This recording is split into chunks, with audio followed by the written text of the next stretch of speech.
जय श्री कृष्णा, जय मदन गोपाल। ओम नमो नारायणाय।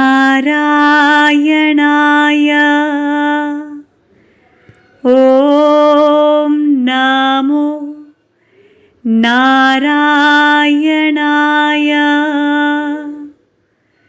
ओम नमो भगवते वासुदेवाय। ओम नमो भगवते वासुदेवाय। प्रभु प्रीति देवाय, प्रभु शांति देवाय, प्रभु आनंद देवाय।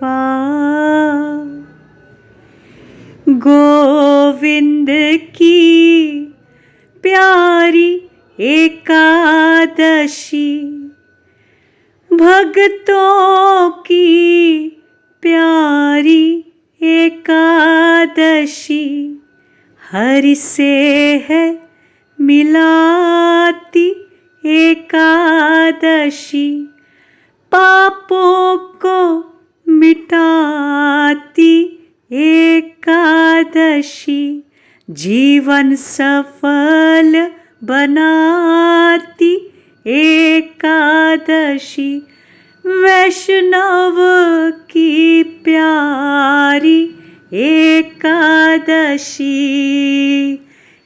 एकादशी प्यारी एकादशी, एकादशी प्यारी एकादशी, हरि से है मिलाती एकादशी, हो पुण्यों को बढ़ाती एकादशी, पापों को मिटाती एकादशी, हो हरि से है मिलाती एकादशी।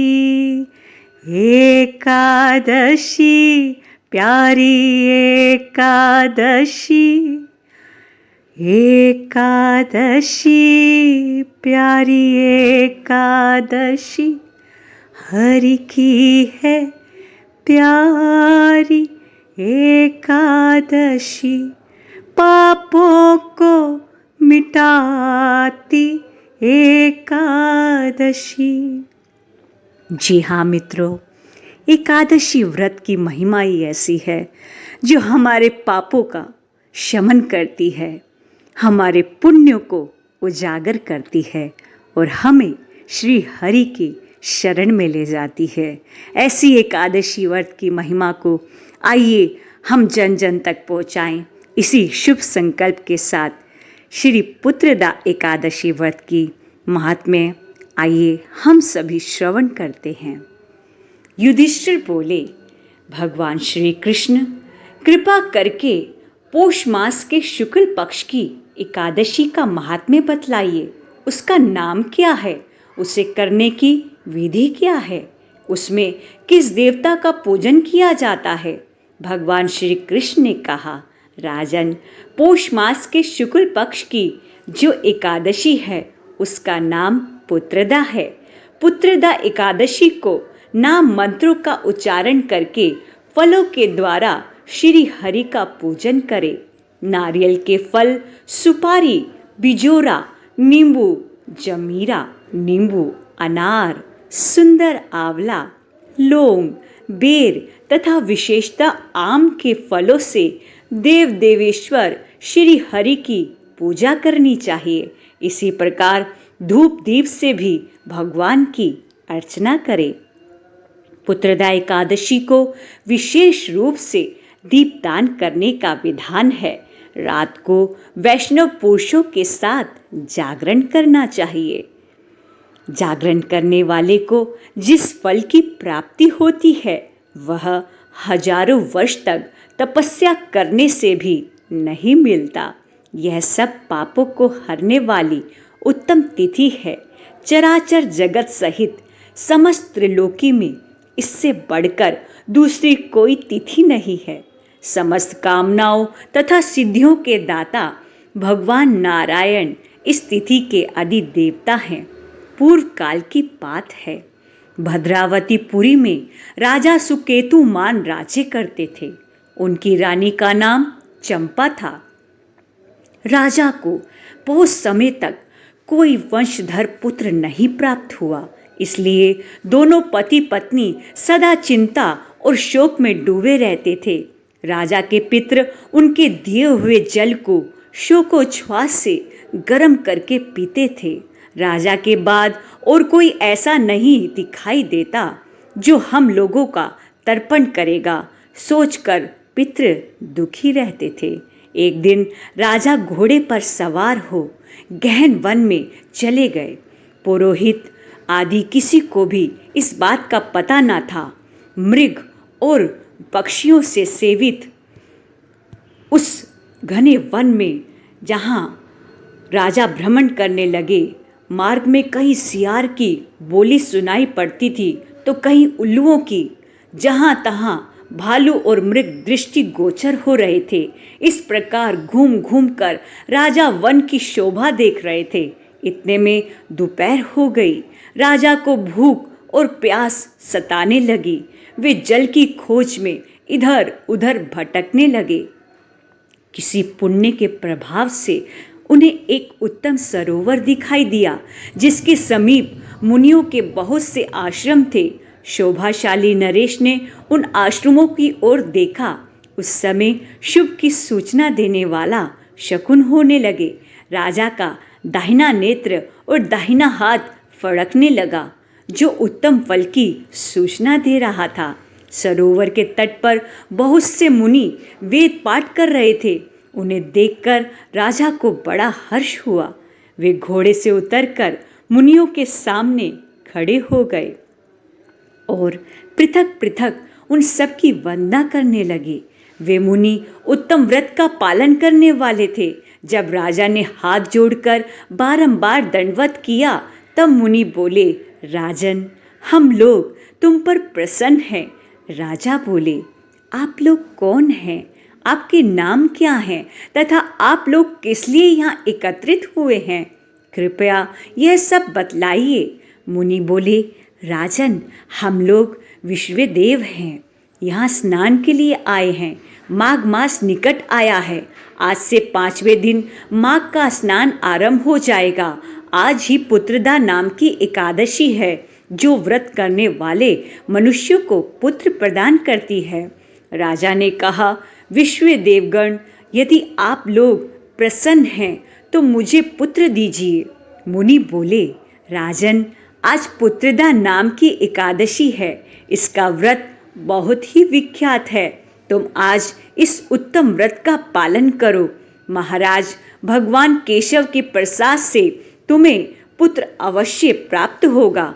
भगवान श्री कृष्ण कहते हैं। युधिष्ठिर इस प्रकार और मुनियों के द्वारा इस वचन कहने पर राजा ने उक्त उत्तम व्रत का पालन किया। महर्षियों के उपदेश के अनुसार विधि पूर्वक पुत्रदा एकादशी का अनुष्ठान किया। फिर द्वादशी को पारण करके मुनियों के चरणों में बारंबार मस्तक झुकाकर राजा अपने घर आए। तदंतर रानी ने गर्भ धारण किया। प्रसव काल आने पर पुण्यकर्मा राजा को तेजस्वी पुत्र प्राप्त हुआ, जिसने अपने गुणों से पिता को संतुष्ट कर दिया। वह प्रजा का पालक हुआ। इसलिए राजन, पुत्रदा का उत्तम व्रत अवश्य करना चाहिए। मैंने लोगों के हित के लिए तुम्हारे सामने इसका वर्णन किया है। जो मनुष्य एकाग्रचित होकर पुत्रदा एकादशी का व्रत करते हैं, वे इस लोक में पुत्र पाकर मृत्यु के पश्चात स्वर्गगामी होते हैं। इस महात्म्य को पढ़ने और सुनने से अग्निष्टोम यज्ञ का फल मिलता है। हरे कृष्णा कृष्णा कृष्णा हरे हरे, हरे राम राम राम हरे हरे, हरे हरे, हरे हरे। ॐ नमो भगवते वासुदेवाय। ॐ नमो भगवते गोविन्दाय। अनन्ताय नमः, अच्युताय नमः, गोविन्दाय नमः, गोपालाय नमः, श्रीकृष्णाय नमः, ओ महतेजाय नमः, सुन्दराय नमः, ममदेवाय नमः। ॐ नमो भगवते वासुदेवाय। ॐ नमो भगवते गोविन्दाय। हरे कृष्णा हरे राम, हरे कृष्णा हरे राम, हरे कृष्णा हरे राम, हरे कृष्णा हरे राम। राधे राधे गोविंद जपो राधे, राधे राधे गोविंद भजो राधे, राधे राधे गोविंद जपो राधे, राधे राधे गोविंद भजो राधे, जपो राधे, भजो राधे। आइए इसी शुभ संकल्प के साथ कि एकादशी पावन तिथि को हम सभी भगवान नाम का अधिक से अधिक जप करेंगे, सुमिरन करेंगे और गौ माता की सेवा को अधिक से अधिक अपने जीवन में अपनाएंगे और अपने जीवन को सही दिशा की ओर ले जाएंगे। जय श्री कृष्ण, जय गौ माता। एकादशी व्रत महात्म्य की जय हो। इस एकादशी व्रत को आप जन जन तक पहुँचाइएगा और मेरी इस छोटी सी सेवा को सफल बनाइएगा। जय जय श्री राधे राधे राधे।